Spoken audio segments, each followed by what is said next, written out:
Khilafah adalah penyatu umat. Sehingga dengan adanya kehilafahan, negeri-negeri muslim akan disatukan kembali dan akan tampil menjadi kekuatan yang luar biasa. Islam mewajibkan umat Islam bersatu dalam satu kepemimpinan. Bukan terpecah belah dalam konsep negara bangsa.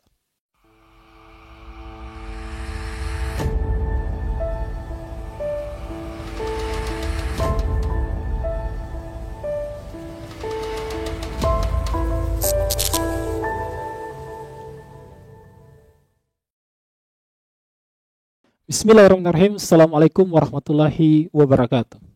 Alhamdulillahillazi nazal hazadin alladzi yunazimu ala qatal insan bi khuliqihi wa bi nafsi wa bi ghairi min banil insan khairan ni'am nahmadu naskuru ala kamali ihsanihi wa huwa dzul jalali wal ikram. Asyhadu an la ilaha illallah wa asyhadu anna Muhammadan abduhu wa rasuluhu allazi la nabiyya wa la rasula ba'da. Wa satakunu khulafa'u fayaksuru. Pemirsa yang dirahmati Allah Subhanahu wa taala, alhamdulillah pada kesempatan kali ini kita akan coba mengulas pembahasan tentang bagaimana cara khilafah membebaskan negeri yang terjajah. Tentu pembahasan ini menjadi satu hal yang penting karena sungguh secara realita hari ini kita mendapati umat Islam hidup dalam keterpurukan akibat dominasi peradaban barat. Umat Islam hidup dalam penjajahan baik secara fisik maupun non-fisik. Baik dalam bentuk penjajahan model lama atau penjajahan gaya baru. Tentu hal ini berbanding terbalik dengan apa yang Allah firmankan dalam Quran surat Ali Imran ayat 110, di mana Allah menyatakan, A'udzubillahi minasyaitonirrajim, kuntum khaira ummatin ukhrijat linnas. Bahwasanya kalian adalah umat terbaik yang dikeluarkan di tengah-tengah manusia.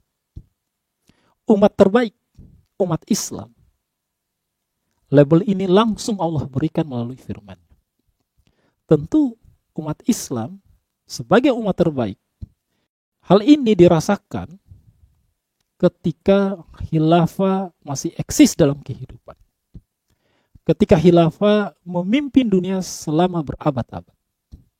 Namun ketika khilafah runtuh, ketika khilafah hilang, umat pun terjajah dan kondisi mereka merosot tajam dalam kondisi yang amat parah sebagaimana yang kita saksikan hari ini. Mari kita melihat seperti apa fakta penjajahan terhadap negeri-negeri Muslim, khususnya Palestina oleh Zionis Yahudi laknatullah. Palestina, negeri Islam yang dijajah oleh Zionis. Kita ketahui bahwasanya Palestina merupakan negeri Muslim, negeri Islam, yang dibebaskan oleh Khalifah Umar bin Khattab dan menjadi milik bagi kaum muslimin. Yang hari ini kondisinya dijajah oleh Zionis Yahudi laknatullah. Sejak 1948, Israel secara ilegal menduduki tanah Palestina dengan dukungan negara-negara adidaya imperialis barat, terutama Inggris dan Amerika Serikat. Hal ini bermula ketika Zionis Israel mendapatkan kesempatan ketika Khilafah Utsmani kalah pada Perang Dunia Pertama dan Inggris keluar menjadi pihak pemenang. Kemudian dilanjutkan pada tahun 1916 adanya perjanjian Sykes-Picot. 1 tahun berikutnya keluar deklarasi Balfour. Apalagi ditambah ketika tahun 1924 ketika khilafah runtuh, maka dengan secara bebas, maka dengan leluasa Zionis Israel memproklamirkan berdirinya negara Israel. Maka kita lihat wilayah Palestina semakin menyempit akibat pendudukan brutal dan pembangunan pemukiman serta serangan-serangan militer yang dilakukan oleh Zionis Israel. Masjid Al-Aqsa yang merupakan salah satu situs suci bagi umat Islam, salah satu masjid penting bagi kaum muslimin, sering diserang dan dinodai oleh kaki-kaki kotor Zionis Israel. Penjajahan ini pun terjadi di negara-negara muslim yang lain, tidak hanya di Palestina. Kita bisa melihat di Afghanistan misalnya, selama 20 tahun, sejak tahun 2001 sampai 2021, dijajah oleh Amerika Serikat dengan alasan perang melawan teroris. Ketika itu, Presiden Amerika Serikat W. Bush membagi dunia dalam dua kategori, di belakang Amerika atau di belakang teroris. Atas dasar perang melawan terorisme, maka Afghanistan pun kemudian diduduki. Begitu juga kita bisa melihat apa yang terjadi di Irak pada tahun 2003 sampai 2011. Dijajah juga oleh Amerika Serikat dengan dalih mencari senjata pemusnah massal, yang faktanya tidak terjadi. Begitu pula kita bisa menyaksikan Suriah dari tahun 2011 hingga sekarang terjebak dalam konflik yang melibatkan campur tangan asing, terutama Amerika Serikat, Rusia, termasuk juga Iran. Kashmir diduduki India dengan umat Islam yang mengalami penindasan dan diskriminasi. Begitu juga kita menyaksikan Uighur di Xinjiang. Muslim Uighur mengalami genosida budaya dan represi yang dilakukan oleh pemerintah Cina. Sekarang kita coba masuk pada konteks apa dampak dari penjajahan terhadap negara-negara muslim tadi. Tentu yang kasat mata yang bisa kita saksikan secara langsung adalah terjadi kerusakan fisik dan infrastruktur. Kota-kota hancur akibat perang. Kota-kota hancur akibat serangan militer. Seperti yang bisa kita lihat di Gaza, di Aleppo, dan di Mosul. Bahkan fasilitas kesehatan, sekolah-sekolah, tempat-tempat ibadah pun menjadi sasaran dari serangan yang ada. Dampak lain dari penjajahan terhadap negeri muslim adalah terjadi pembantaian dan penderitaan umat Islam. Jutaan umat Islam terbunuh atau dipaksa mengungsi meninggalkan negeri mereka. Contoh misalnya lebih dari 30.000 warga Gaza tewas akibat serangan Israel sejak Oktober 2023. Bahkan juga terjadi pemerkosaan, penyiksaan, dan kelaparan yang semuanya ini dijadikan sebagai senjata dalam perang. Dampak lain juga terjadi kehancuran ekonomi dan kemiskinan. Negeri-negeri muslim dijarah sumber daya alamnya. Seperti minyak misalnya di Irak, di Libya. Dan ini yang dicari oleh negara-negara penjajah. Menguras habis kekayaan sumber daya yang dimiliki oleh negeri-negeri muslim. Pada konteks lain misalnya Palestina diblokade, menyebabkan kesulitan ekonomi ekstrim bagi rakyatnya. Gaza dianggap seperti penjara, sebuah penjara besar. Sehingga masyarakatnya, rakyatnya kesulitan untuk mendapatkan bantuan makanan pokok. Ini dampak dari penjajahan. Yang juga dampak dari penjajahan adalah terjadi upaya pemurtatan dan penghancuran identitas Islam. Kurikulum pendidikan diubah agar umat Islam jauh dari Islam. Sekularisme menjadi dasar bagi pengetahuan yang hadir. Umat Islam pun mengambil sakofa dan budaya barat yang itu diajarkan di lembaga-lembaga pendidikan. Para pemuda muslim dipaksa menerima budaya barat yang sekuler, sehingga mereka menjauhi ajaran agama mereka. Padahal generasi muda muslim merupakan potensi dan aset besar umat untuk masa depan. Tapi mereka terbaratkan, mereka tersekulerkan, sehingga berpikiran liberal dan gaya hidup mereka hedon.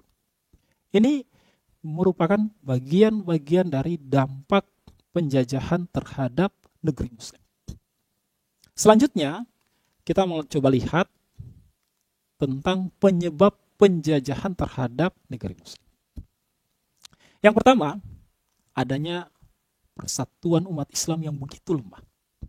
Lemahnya persatuan umat Islam menyebabkan umat Islam mudah dijajah oleh negara-negara penjajah. Negeri-negeri Muslim akhirnya berpecah menjadi lebih dari 50 negara akibat kolonialisme yang dilakukan oleh negara-negara Barat. Sehingga tidak ada satupun pemimpin Muslim yang mampu melindungi umat Islam secara global. Karena masing-masing menganggap bahwasanya apa yang terjadi di negeri lain itu bukan urusan mereka. Mereka hanya sibuk pada urusan yang ada di negeri mereka sendiri karena mereka sudah terbatasi dengan wilayah, teritori, national state masing-masing. Ini yang membuat umat Islam tidak bisa bersatu. Jadi lemahnya persatuan umat Islam yang menjadi penyebab mudahnya penjajahan terjadi di negeri-negeri Muslim. Yang kedua, misalnya kita bisa melihat adanya pengkhianatan para pemimpin-pemimpin di negeri-negeri Muslim. Banyak pemimpin di negeri-negeri Muslim yang justru menjalin hubungan dengan para penjajah. Mereka membiarkan terjadinya genosida, terjadinya penjajahan, pembantaian terhadap umat Islam. Mereka mengkhianati umat. Ini bisa kita lihat dari beberapa contoh, misalnya ada beberapa negara-negara Arab yang justru melakukan normalisasi hubungan dengan penjajah Israel. Seperti yang dilakukan oleh Uni Emirat Arab atau juga yang dilakukan oleh Bahrain. Sikap yang mereka lakukan merupakan pengkhianatan terhadap umat.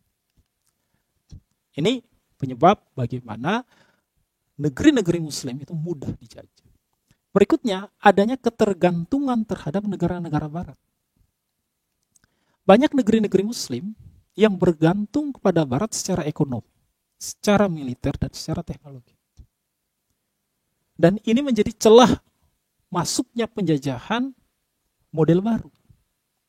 Penjajahan masuk dengan adanya kerjasama ekonomi, masuk melalui kerjasama militer, termasuk kerjasama di bidang budaya dan pendidikan.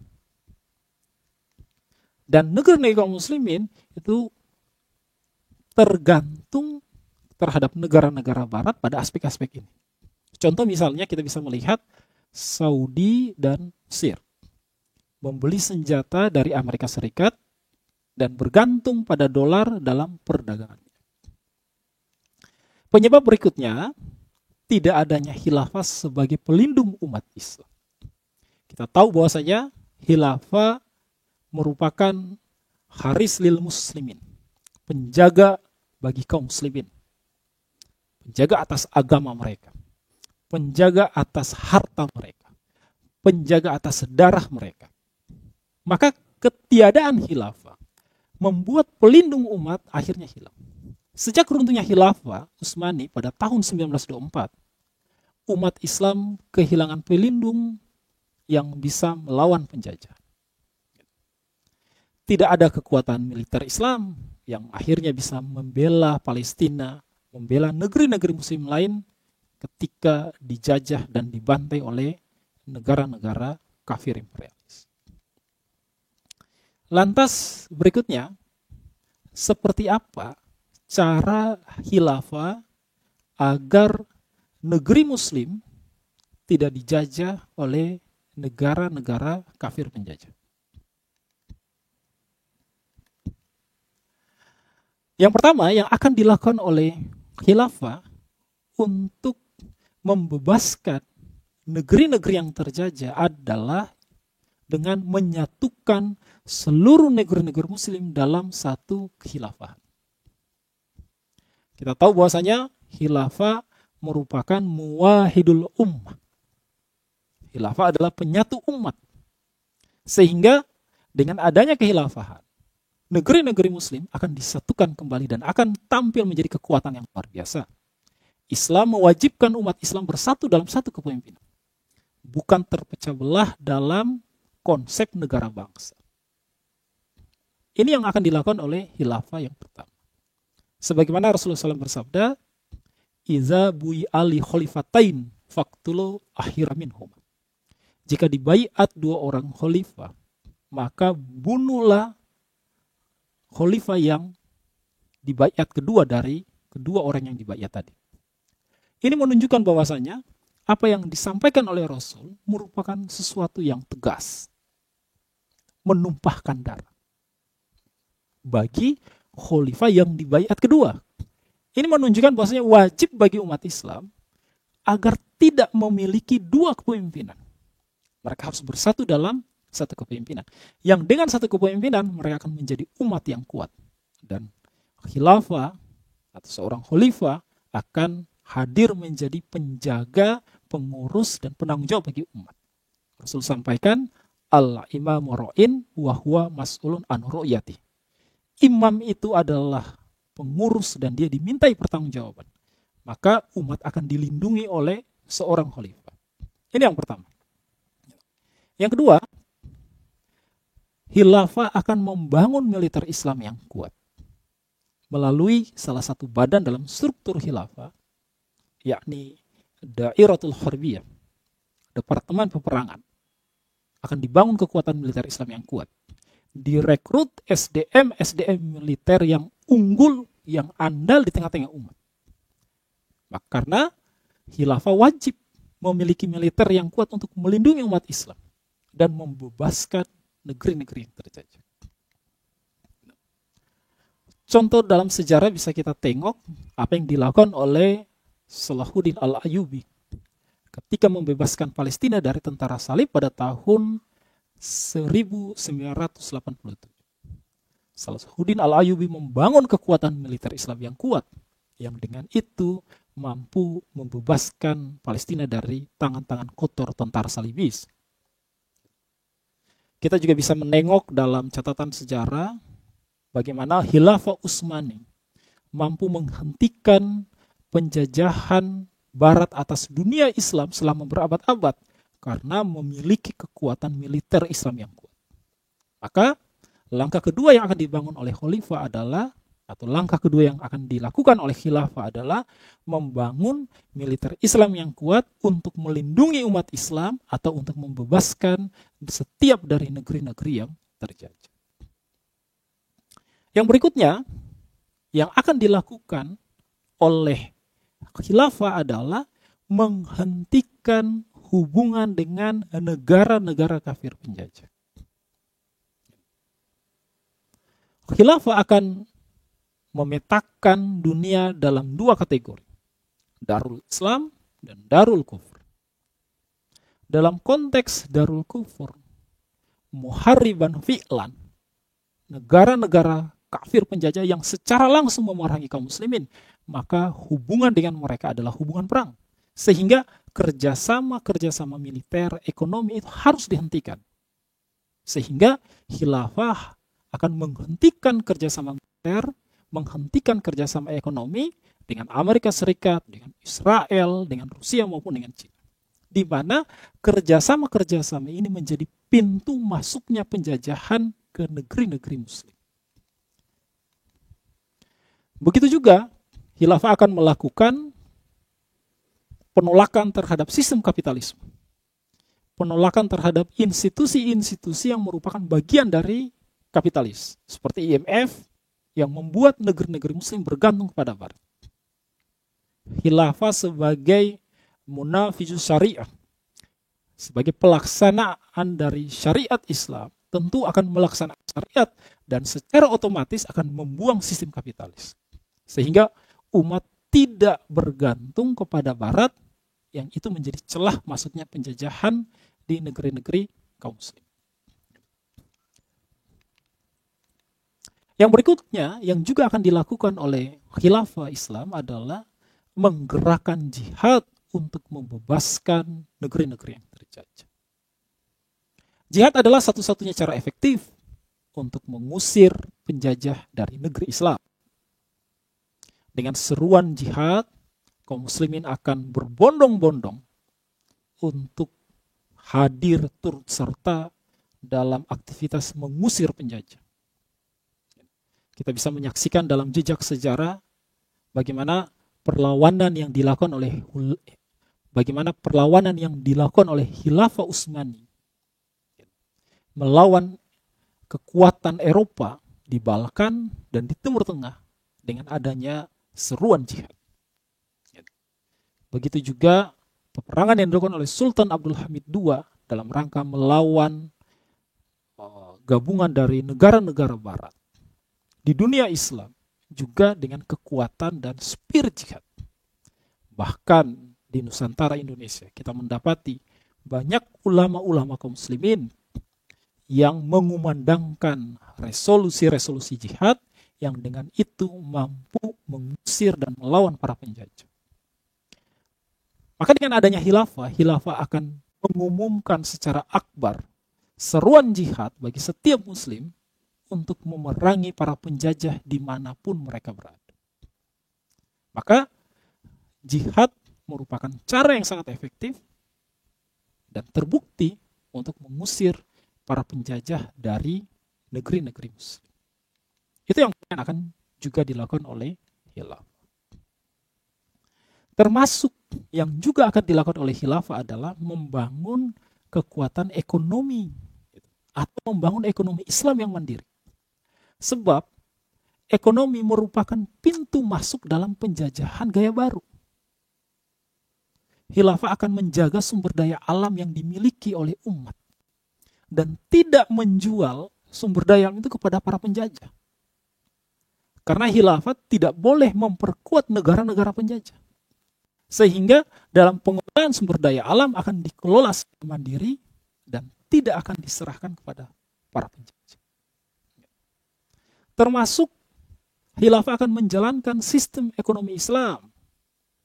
Sistem tanpa riba, sistem tanpa pajak yang zolim, dan tanpa ketergantungan pada dolar Amerika Serikat.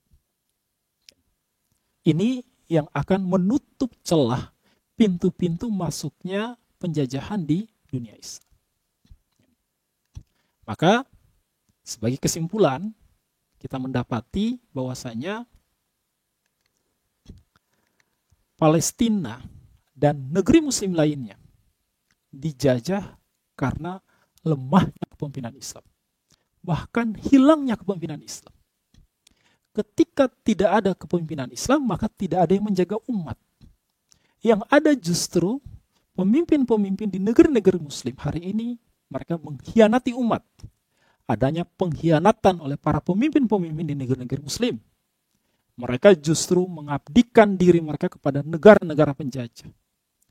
Mereka justru memainkan peran para penjajah di negeri-negeri muslim.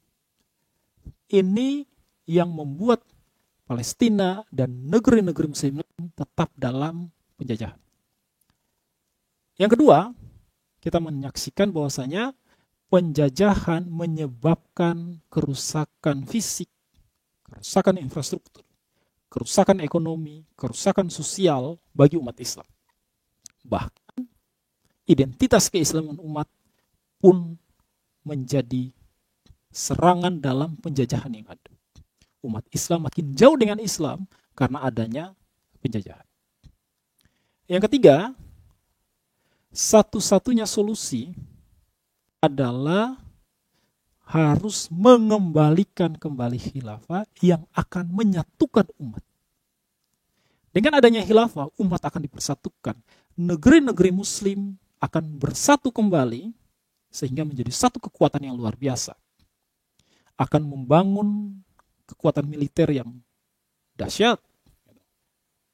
Termasuk juga akan mengusir setiap para penjajah dari setiap negeri-negeri muslim yang ada dengan jihad fisabilillah.